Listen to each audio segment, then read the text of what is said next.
CBS Radio Mystery Theater presents...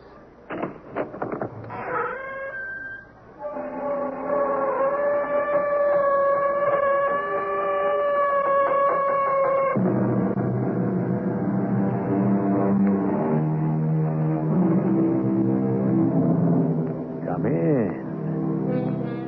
Welcome. I'm E.G. Marshall. Wherever there is money to be made, there are secrets to be kept. No, that's not a famous quote. But for all the truth it contains, it might as well be. Money was made in undreamed of quantities by a handful of men in this country in the years following the Civil War. They were called the captains of industry. But even the most respected of these pillars of society had a skeleton or two in their closets they would have paid half their fortunes not to see exposed. But there are some skeletons that just don't seem to understand the value of money. Great Jesus, Ghost. It's you. It's been a long time, Jade. Go away. Leave me alone. You robbed me once of something. Something you can never give me back. Well, then what are you going to want?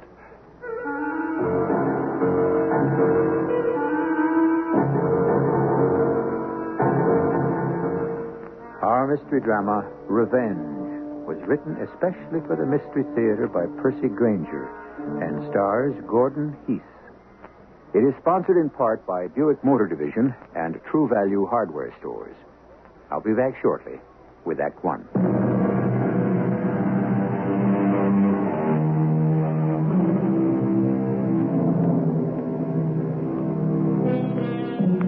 Denver in the 1880s was a prosperous town, and two of its most prosperous citizens were Jade Wanamaker and Herbert Beale.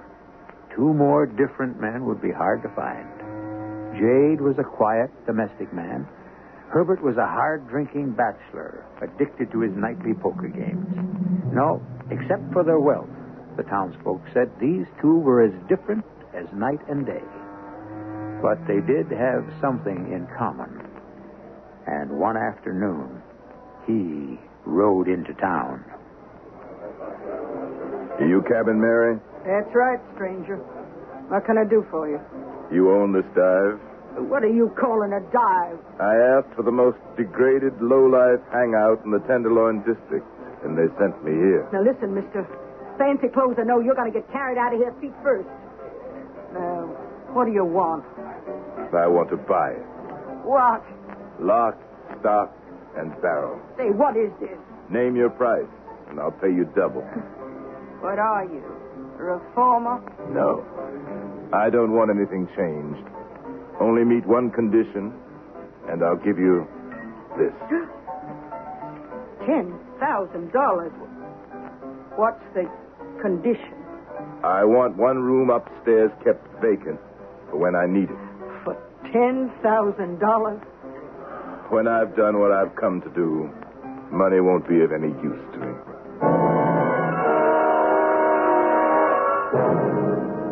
Howdy, stranger. Morning, Sheriff. I'm looking for Jade Wanamaker and Herbert Beale. Well, Herb, I reckon you'd find any night over at the Silver Dollar Saloon, but Jade, he don't go out much, poor fellow. Why do you say that? On account of his wife. Is her name Esther? Yeah. Say she was a great beauty once. Once? Why? What happened? Oh, it's sad how people change. She's not only grown ugly, but turned shrewish to boot. Hasn't been out of their mansion for years. Why, do you know her? No. I don't think so. Where can I find Jade Wanamaker? Well, he goes over to Clem McFarland's barber shop every morning for a shave. Thank you, sir. Much obliged.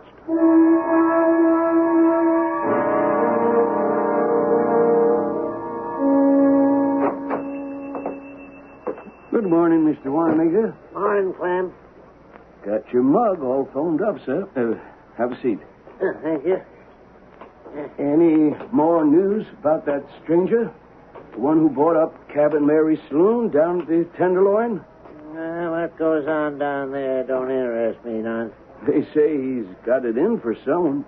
Probably some gambler or two-bit hustler. Oh, I don't know. He seems like a real gentleman. Come in here yesterday for a shave. Uh-huh. Right after you left, as a matter of fact. Tip real good, too. Strange-looking person, though. There's something not quite right about him. Uh-huh? How's that? Well, he has the most piercing green eyes they ever seen inside a human skull. Green? You say green eyes? Yeah. Burn a hole right through you. The hole's still, Mr. Wanamaker. This razor's sharp. He didn't, by any chance, did he walk with a limp? Well, yes, he did. Which leg? Oh, I can't remember. Which leg? His left? Yeah. Don't tell me you know him, Mr. Wanamaker. I knew such a man once. Probably just a coincidence. Hello, Jade. What? You? Careful, Mr. Wanamaker. The razor. You cut yourself, Jade. That was careless. Here, let me get a towel. No. I got to go. You didn't used to be so careless, Jade. Stay away from me.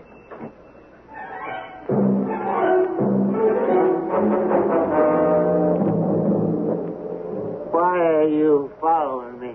Oh, surely you're not begrudging an old friend the pleasure of your company. You lay a hand on me and I'll call the sheriff. I don't think I need to touch you, Jade. I paid for what I did. Believe me, I paid. You haven't paid enough. Well, what do you want? What do you want from me? Money? That's not what you stole from me. What then? Tell me. I don't know. I'm just here to collect, Jade. How you want to pay me is up to you. This is my gate. This is my house. You follow me in and I will have you arrested for trespass. I won't follow you in, Jade, but I'll be waiting. And whenever you leave your house, I'll be waiting to follow you wherever you go. For how long? Until you pay. No.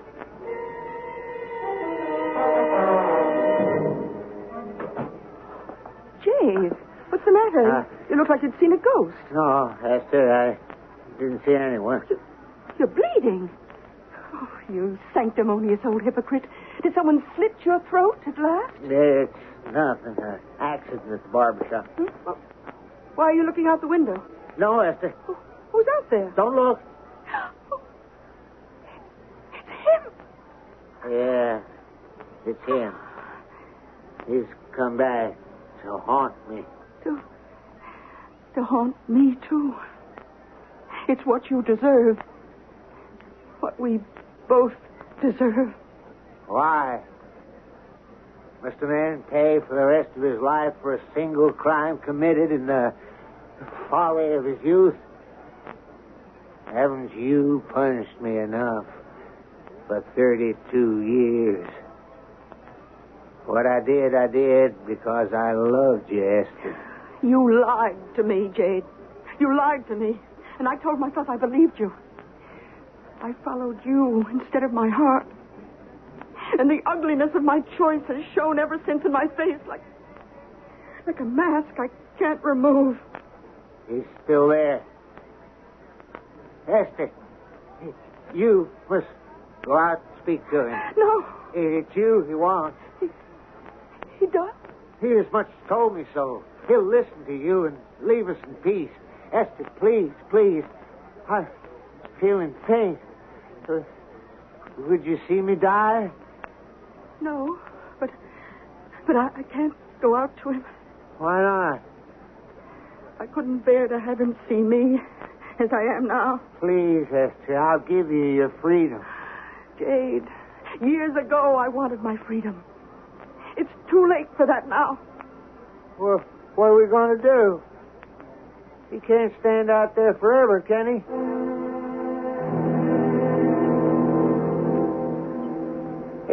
Hello again, stranger. Good day, Sheriff. I see you located, Mr. Wanamaker. Yep. Well, I got a complaint from him. Says you've been following him. Is it against the law to follow a man? Look here, mister. I want to know what you're up to. My business is with Jade Wanamaker. Now, you give me a straight answer, or I'm running you in. Very well. I'm here to take revenge on 3 people who have robbed me of life's 3 most precious possessions.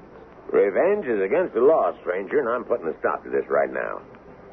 Mr. Wanamaker is a respected citizen, and no one's got any call to bear him a grudge. You're under arrest.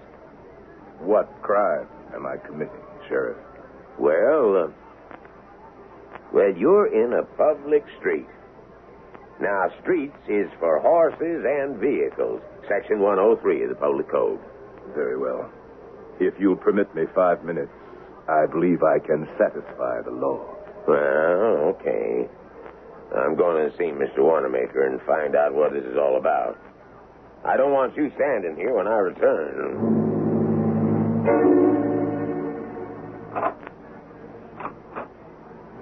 Oh, Sheriff. Did you arrest him yet? No. Well, why not? He's been following me since yesterday morning. A man following another man around isn't a crime, Mr. Wanamaker. But he can't stay out there in the street. It's a public thoroughfare. I've given him 5 minutes to get off the street. If he's not, I'll arrest him. Oh, did you hear that, Esther? We're saved. What's that? Huh? Look, coming up the street. Oh, good Lord. Oh, no. It's a hearse. Sheriff. Well, what can I do? The law says you got to have a vehicle. It don't say what kind. Mr. Wanamaker. Get me to my bed. Get me out of this sight. Mr. Wanamaker. Mr. Wanamaker, can you hear me?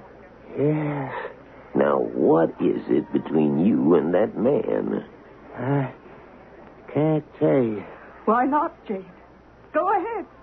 You press a charge, Mr. Wanamaker, and I'll arrest him, but I can't do it without a charge. Well, there's your chance, Jade. Go ahead. Press charges, like you did before. I can't. Don't tell me you're getting soft in your old age. Mrs. Wanamaker, do you know that man? I did once, Sheriff.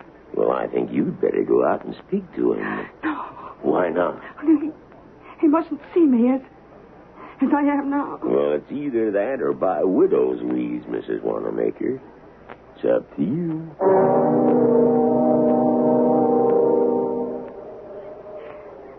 Hello, Ben. Howdy, ma'am. Don't you recognize me? Esther? Yes. It's me. I'm sorry. I didn't mean to sound shocked. Oh, I know the years have not been kind to me. They might have been.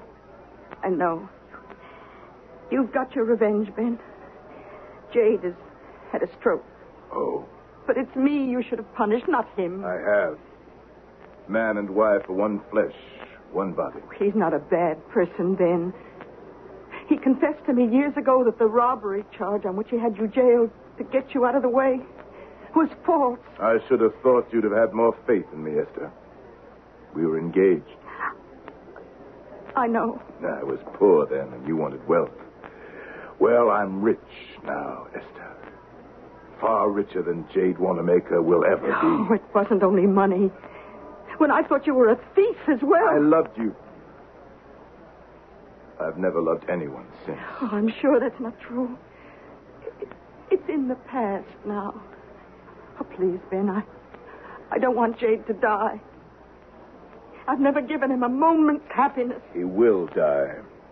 And then you'll have his fortune. That's what you wanted, isn't it? You've changed. You're not the man I knew, Ben Thompson. You've become evil. That hearse suits you. Your heart has turned to stone. Oh, wrong all these years. We never could have been happy together. Jade! Oh, Jade, I could have loved you. The hearse is yours, Esther.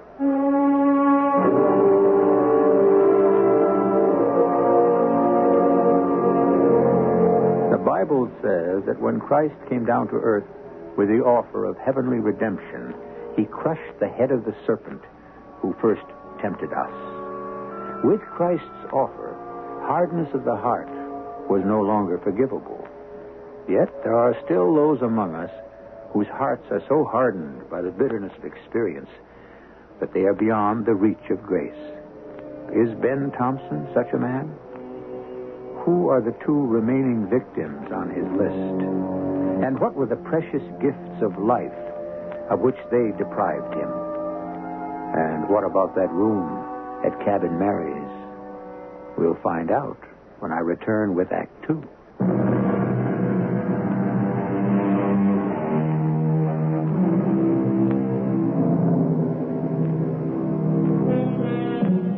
How much punishment does a man deserve for his crimes? Must he pay as Jade Wanamaker did with his life? Did Jade's punishment fit his crime? We're tempted to say it was excessive, but how can we measure the effect of his actions on Ben Thompson?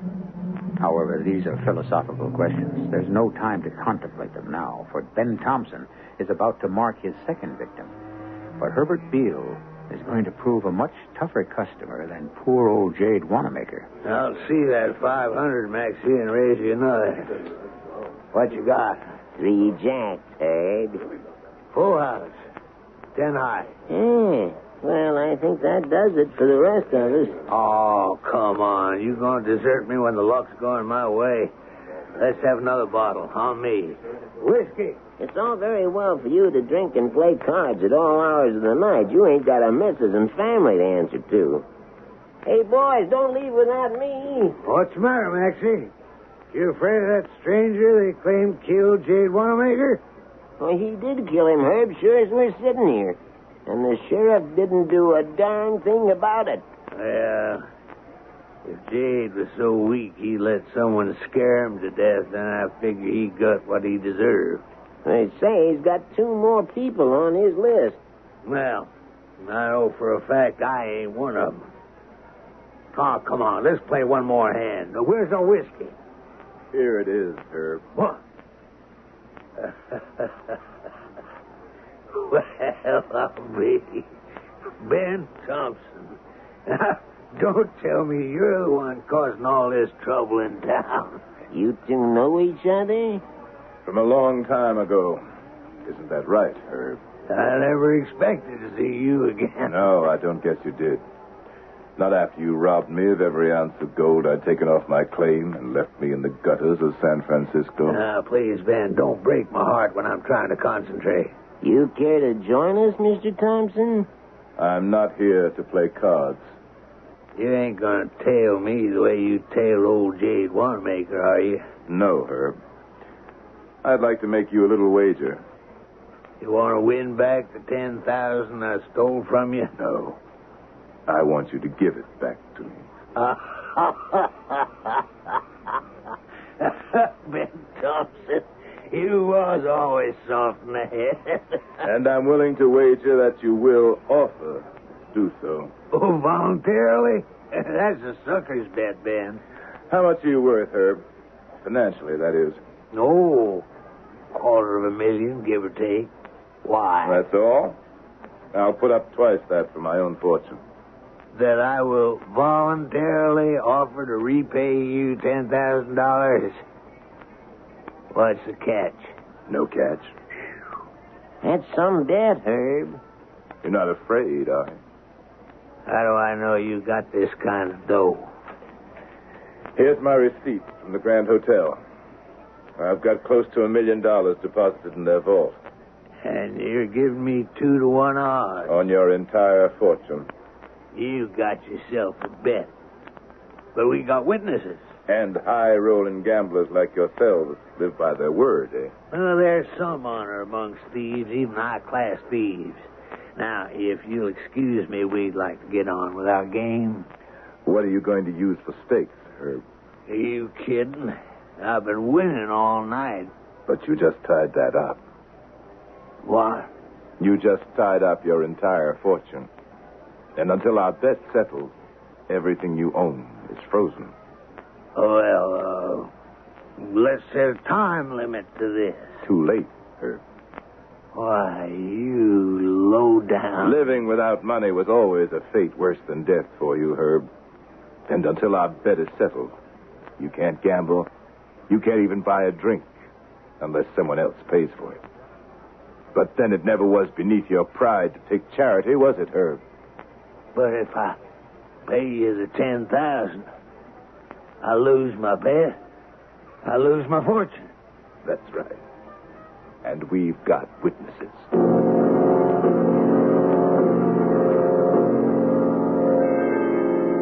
I've got to get rid of him. I don't give a hang about my word of honor. If the rats want to leave the sinking ship, fine. I'll take care of matters myself. Survival of the fittest. Ben Thompson must die. And I think I know just the man for the job.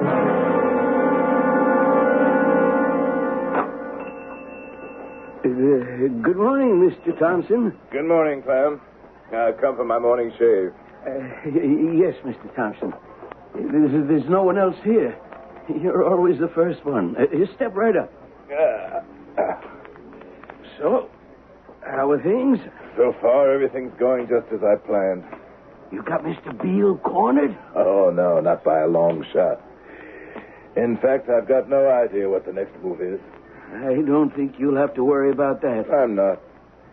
With someone like that, the thing is to get them off guard and then let them take the next step. That's a good idea. It's an old Oriental principle. Force your enemy to attack and use his energy against him. Uh-huh. How did you know it was Herbert Beale I was after? News travels. Sit still, Mr. Thompson. You're holding me mighty tight, Clem. It's just this one little spot on your neck, sir, that's hard to get. You're choking me. I'm sorry, Mr. Thompson, but I've got to do this. Now, you just hold still. Oh, Sheriff, good morning. Hello, Clem. Mrs. says it's time to get my hair cut. Sheriff. Oh, it's you, Mr. Thompson. So now you're after Herbert Beale. Sheriff. Mr. Thompson, please. He's only got one weakness, that man. Superstitious. Hey, what were you going to say? Nothing. Go on, please. It comes from all that gambling, I guess. He always sits to the right of the door when he plays poker. He's afraid of the left of anything, and he believes in luck. Does he believe in ghosts? Ghosts? I don't know. You'd have to ask him. Thank you, Sheriff. I think that's just what I'll do. Yeah, Clem, I think I'll come back later. And Mr. Thompson, don't think I'm taking my eyes off you for a minute. One false step and you're behind bars. Thanks for not saying anything, Mr. Thompson. I'm sorry. How much is he paying you, Clem? $10,000. But he said it was to protect his life, that you were going to kill him. I am. And you're going to help me. Oh, no, Mr. Thompson. Please, I've had enough. Do you want me to call the sheriff back? No. All right. What do you want me to do? Could you recommend a good butcher shop? Well, what? I'm in the mood for some rare steak, Clem. Blood rare. Well, there's Kiva's place just up the street. I'll be right back. Meantime, you'd better close your shop. But it's early morning. We've got a long day ahead of us.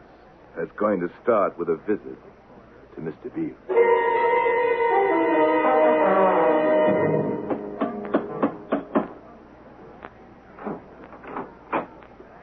Mr. Beale? Clem, what you doing here? I I've come for my money. I told you to wait for nightfall. I said I'd contact you. I did what you asked me to, Mr. Beale. Not so loud. Come inside. I want my money. Not so fast. Where's the body? Outside town. In a ravine up the canyon off the Edgeware Road. You take me to see you done your work properly. Then we'll discuss money.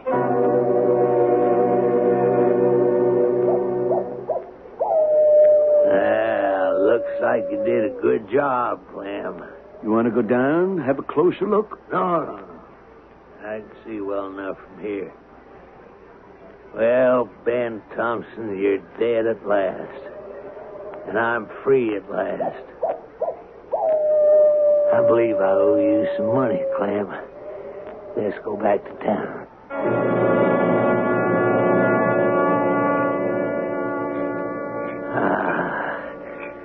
Money is the only reliable currency between human beings, Clem. Here you go. $10,000. Have you forgotten our bet, Herb? What? That money is not yours to pay out. Ben, what you doing here? I saw you dead not 1 hour ago. Who are you talking to, Mr. Beale? What? Well, don't you see him? See who? Ben Thompson. He's standing right there. I don't see anyone, Mr. Beale. I just want my money. If you pay him, you forfeit our wager, Herb. And if you forfeit the wager, you lose your fortune. Say, what is this? What you two trying to pull? If this is some kind of joke to welch on our agreement, I won't stand for it, Mr. Beale. Clem, put that gun down. I want my money. Oh, I get it. You two are in cahoots. Did you really think you could scare me? Give me that gun. Wait a minute, Mr. Thompson. Herb, stop. It was only a trick. Clem. Clem, you all right? Clem. I didn't mean to. He's dead. It's your fault, Ben. It was your finger that pulled the trigger. Get rid of it. You're no ghost. What in tarnation were you trying to prove with a crazy stunt like that? You're a gambler. Gamblers are superstitious.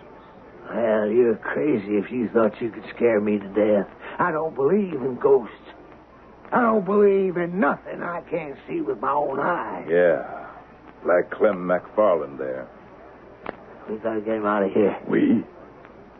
I came here for revenge, Herb.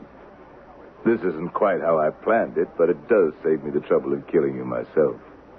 What are you talking about? I'll be just as happy to see you hanged. What? Ben, you gotta help me get this body out of here. I can't lift it myself. I helped you once, Herb. Or had you forgotten? What do you want? The $10,000 I stole from you? Here it is. Do you think I care about the money? I'll forfeit the wager, Ben. You can have it, my entire fortune. Only don't send me to the gallows. I befriended you when you were down and out, when you hadn't a dime or a hope to your name. And I trusted you when no one else would give you the time of day. And you betrayed my faith and my friendship for gold. Take my fortune. Oh, you want it in writing? Here. Since when have you valued life more than money? Nobody wants to die, Ben, unless he's a fool. Now, go on, take this paper and promise me you'll keep silent. Thank you, Herbert. Where are you going? This has worked out much better than I could have expected. What? You'll be hearing from the sheriff shortly. You tricked me.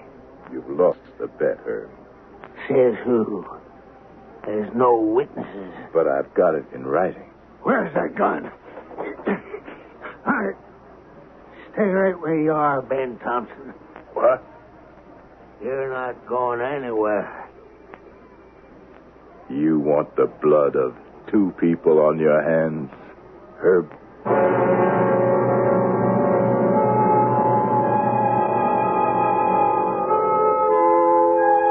I would say that Ben Thompson's days are numbered. But there's been enough bloodshed in this act already. And so I'm sure you'll agree with me that it's time we took a short break. while we ponder Ben Thompson's untimely reversal of fortune, to say nothing of the mysterious third victim, who, it would now appear, seems rather safe from the jaws of retribution. But is he? Or she? We'll get on with the proceedings in a few minutes.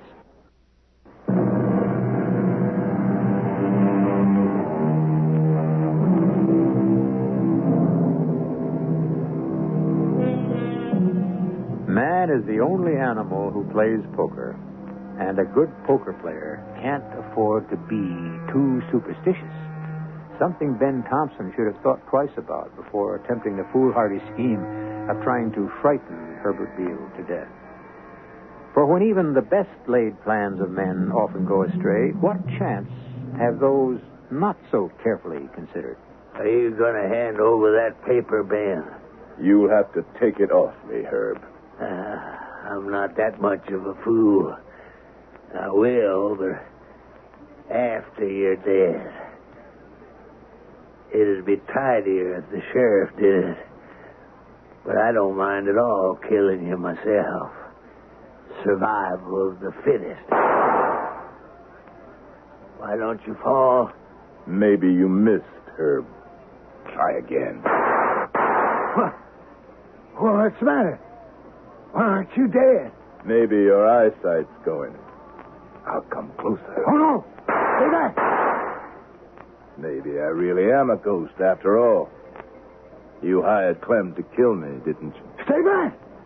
Keep away from me. The gun's empty, Herb. No. You've lost your bet. You're a ruined man. A man can't lose a bet to a ghost. He can if he's got a witness. A witness? What you mean? Clem, you can get up now. Clem, you're alive? Thanks, Mr. Thompson. I was getting mighty uncomfortable on that floor. Yeah, but all that blood... Compliments of Keever's Butcher Shop, Mr. Beale. Just like Mr. Thompson's out there in the canyon. But the bullets... Blanks, Herb. But sometimes blanks work better than the real thing. I think I need a drink. Don't you think it would be polite to ask your host permission first? What? Like I said, Herb, you're a ruined man. If you think you can make that stick... I think I can, Herbert. A signed document. Of course, if you would like to contest it, you'd better think first whether it's worth going to jail for attempted murder. Mr. Thompson. Don't worry, Clem. There's enough evidence to hang my guest twice over without involving you. You're a guest. A guest in my own home? My home now. You seem to be having trouble accepting that fact. I want a drink. I will not have common dirt like you drinking my whiskey. You're... Well, I don't get it. I thought you wanted my life. What good is my fortune to you? Money is everything to a man like you, Herb. Without it, you've nothing to live for. So it shouldn't take long, should it? Now, come on. Where are we going? I've arranged a place for you to stay.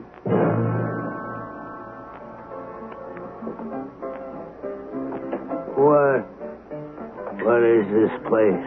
I think you'll recognize it. Cabin Mary's? Why should I recognize this? I've never been here before in my life. Oh, yes, you have. There are places like this in every town in the West, including San Francisco. San Francisco? You remember her? The Gold Fever Saloon. You remember the gang of toughs that were beating up on you just for the sport of it? And how out of common decency I tried to stop them and got a broken jaw for my troubles? I put clothes on your back and money in your pocket and made you my business partner. You took my loyalty for granted. Nobody takes Herbert Beale for granted. I took you for my friend, Herb. Well, howdy, Mr. Thompson. I was wondering when you'd be back. Hello, Mary. How's business? Oh, better than ever. I brought my guest with me. Hey, isn't this Herbert Beale? Please, let me have a drink. Oh, you'd better get him upstairs, Mr. Thompson. Everything's ready for you. Just the way you wanted it. Here you are, Herb. This is where you're going to live out the little that remains of your wretched life. It's filthy. One room? I used to have a mansion. But this is where you belong. I dragged you up from thieves and cutthroats, and now I'm throwing you back. What power do you have to keep me here? The only power you respect, money. You haven't a cent. There's nowhere else you can go. I won't live off your charity. Of course you will, Herb. Because just like any other animal, you'll do anything to stay alive. I've got my pride. You're nothing but a skid row bum. You have nothing, you hear me? I've waited 35 years for this moment. 35 years to see you beg. No! I won't beg. I won't. And I won't stay here. I'd rather sleep in the gutter. You're not going anywhere. I brought you here to watch you die. You have no right. I've paid for the privilege of watching you die. No. I've paid for my crime now. You got my fortune, but it was yours anyway. It was built on the money I stole from you. And now, I'm going out of here a free man, beholden to no one. Stay away from that door, Herb. You'd shoot me down, Ben, in cold blood? Stay away from that door. No. I'm going. I win, Ben. I win. I'll pray for your soul, Ben, as one sinner to another. Well, Mr. Thompson, you broke your word. I reckon I did, Sheriff. Mm-hmm. I got a trifle impatient. I think it goes without saying that you broke the law as well. You'd better come along now. I'm afraid I can't do that, Sheriff. What? Mr. Thompson, you'd better do as he says. I told you I had 3 people to get, remember? Herbert Beale here only makes 2. There's still 1 more to go. Now, I've had all I'm going to take from you, mister. You don't understand, Sheriff. I have one more revenge. My gun is trained right at your heart, Mr. Thompson. Now, are you coming with me or not? No one can stop me, Sheriff. Not even you. I'm warning you. No. Mr. Thompson. Mr. Thompson. Is he hurt bad? No, I'm sorry, Mr. Thompson, that you forced me to shoot you. I'll get some bandages. Never mind, Mary. No, that wound's fatal. Mr. Thompson, can you still hear me? Yes. Why wouldn't you surrender to me? Why did you think I couldn't stop you? Because the 3rd victim was me. You? I don't understand. He can't speak anymore, Sheriff. Yes? Yes, I can. I want to explain. I came to town to kill 3 people. The 3 people who had robbed me of the 3 most precious possessions life can offer. And the first was Jade Wanamaker, eh? He robbed me of love, of happiness. In our youth, I was engaged to Esther O'Hara. You mean Mrs. Wanamaker? Yes. But I was still poor then. Jade was already amassing his fortune. But the one thing he wanted was Esther. He had me arrested on false charges. Jade Wanamaker? I never would have suspected that. People can change when they want something badly enough. While I languished in jail, he pressed his suit with Esther, told her lies about me, and finally deceived her into breaking her vow to me. By the time I was freed, they'd left town, and nobody knew where they'd gone. Esther was a beautiful woman once. And Mr. Beale, he robbed you of money. Oh, something far more valuable than that, Sheriff. No. What Herbert Beale robbed me of was faith. One could not have done more for another than I did for him, and yet he betrayed me. And since that day, I have never been able to trust another human being. But you, what did you rob yourself of? The most precious gift of all, salvation. For by seeking revenge for the other two, I have denied myself the kingdom of heaven. Oh, but surely you repent now. No, I cannot. My heart was hardened too long ago. Even your bullet hasn't softened it, Sheriff. I guess that disproves the old saying. You can get blood from a stone.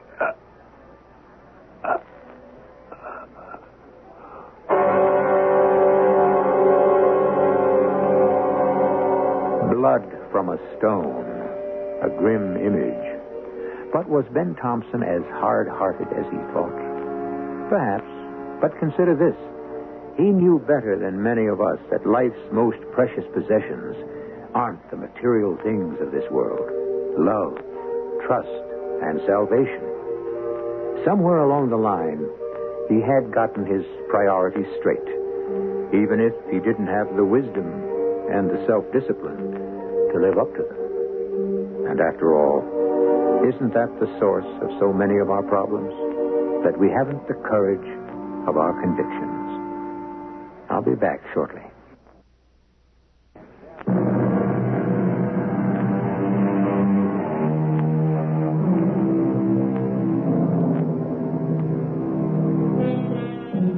Some people say money buys everything.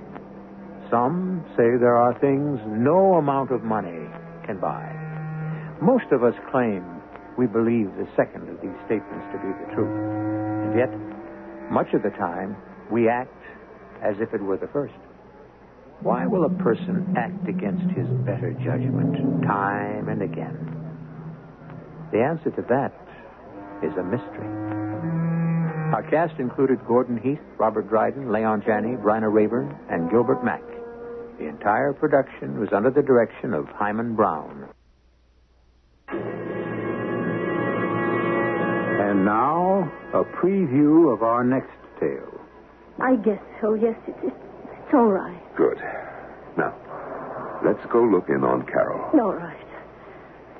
It's just a cold, you know. It's nothing serious. And a sore throat, she said. Well, she said her throat was a little sore. Carol? Dr. John is here, dear. He wants to check on your cold. Carol? John? The window's open. She's not here.